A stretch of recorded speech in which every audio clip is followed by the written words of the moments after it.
parole aux associations.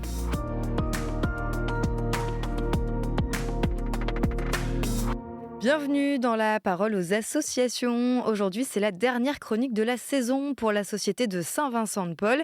Et on est avec Valérie Admettre, la rédactrice en chef du magazine de l'association Hosanna Magazine. Bonjour Valérie-Anne. Bonjour Alice. Pour cette dernière, on change un peu les règles avec un quiz. Je vous pose des questions et vous me répondez. On va voir si vous lisez bien votre propre magazine, Valérie-Anne. Alors c'est parti, première question. Quelle est la première pauvreté rencontrée par les bénévoles de la Société de Saint-Vincent-de-Paul? Est-ce que c'est l'argent, la nourriture ou la solitude? Ah, sans hésiter Alice, c'est la solitude.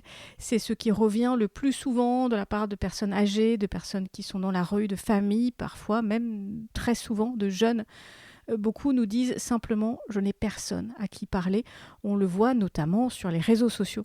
Alors les bénévoles de la Société de Saint-Vincent-de-Paul, ils agissent justement pour briser cet isolement. Et ça va du café sourire qui est ouvert à tous, à la visite de personnes âgées dans les EHPAD par exemple. Deuxième question, quel est l'outil le plus utilisé par les bénévoles? Un colis alimentaire ou un téléphone? Eh bien, ça dépend. En Martinique, par exemple, il y a une équipe près de Ducos qui est entièrement dédiée à téléphoner chaque semaine à des personnes isolées pour prendre de leurs nouvelles. Ailleurs, dans de nombreuses équipes, presque partout, on distribue des colis alimentaires. Mais en réalité, pour chaque colis donné, ce qui motive les bénévoles, c'est le lien, le temps de parole échangé, l'écoute et l'attention qui sont portées à la personne qui vient chercher son colis. On passe à la troisième question. Quel est le profil type d'un bénévole? C'est un homme retraité, plus de 70 ans? Ou bien une mère de famille de 30 ans, ou un étudiant de 19 ans, ou une dame de presque 100 ans, ou un employé qui a la cinquantaine. En fait, Alice, c'est difficile de donner un profil type. Ce qu'on peut dire, c'est que le bénévole est animé par son envie de servir et sa spiritualité. Et contrairement aux idées reçues, les jeunes sont de plus en plus nombreux dans nos équipes. On en compte à peu près 600 qui sont âgés entre 18 et 35 ans. C'est une hausse de 24% par rapport à l'an dernier. Ah, attention, pas facile cette question. Est-ce que la Société de Saint-Vincent-de-Paul est présente partout?